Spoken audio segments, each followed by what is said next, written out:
going to be put on puberty blockers. Of course they are. The most a child that I would like to see your source. You've done no research at all. Do you know when they give these? At 10 or stage 2. Do you know what 10 or stage 2 is? Do you know what? Do you know what 10 or stage 2 is? Yes. What is it?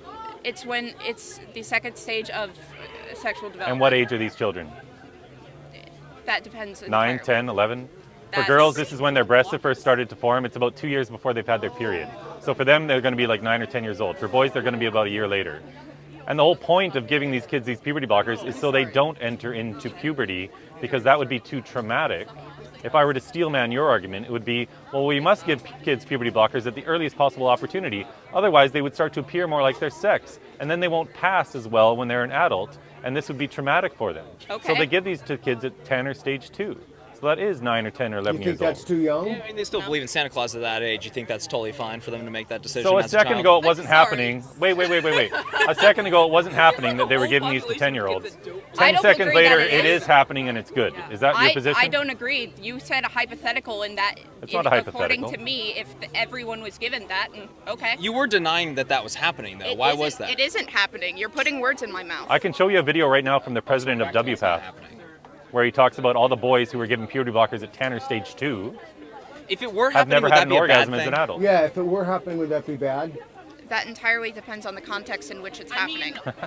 Are orgasms a medically necessary thing? Like, do we need them to happen? Oh, so you think a 10-year-old can consent to not having any adult sexual function? Yeah, we'll back up a little. You think a 10-year-old can consent to throwing away adult sexual function?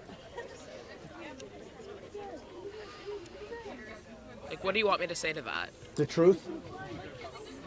It depends on the 10-year-old. It depends on the 10-year-old. Depends on the person.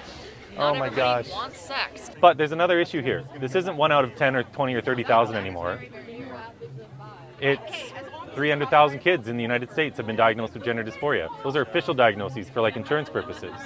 This has exploded. We've seen in the last 10 years approximately a 4,000% increase, or 40 times, in the amount of kids who didn't have gender dysphoria growing up, but get into adolescence and now have it. We call this rapid onset. Or is it awareness about the issue? So we call this rapid onset gender dysphoria, and today it's primarily affecting girls, not boys. And there's one article I would love you to read. Transmasculine people. So there's one article I would love you to read. It's by Jamie Reed, R-E-E-D, and she was the case manager at the Washington University Transgender Clinic for the last 4 years. She wrote for the Free Press and she submitted an affidavit to the Attorney General of Missouri. This is a woman who calls herself a queer woman. She says she's politically left of Bernie Sanders, and she's married to a trans man. So this is not some conservative. This is a woman who went there to help trans kids. She wrote this scathing report where almost all of these kids, she admits, have other mental health comorbidities going on. Some of them are coming straight from the psychiatric unit. A lot of them have suffered abuse, sexual abuse, or trauma, and they don't get treated for any of this.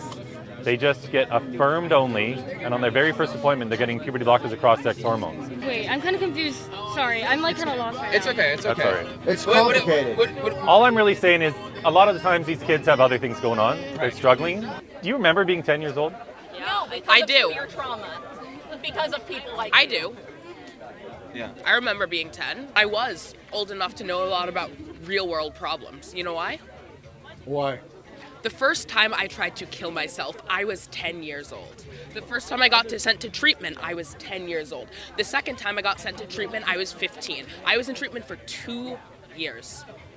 Actually, about like 4 years of my life were spent in treatment, in and out of treatment facilities. I have a question for you, actually. If Sure. a child needed an emergent appendectomy, and you See, this is all they have is whataboutism. and Do you know what a logical fallacy can is? you please We do. Do you- stop what is a logical interrupting fallacy? me?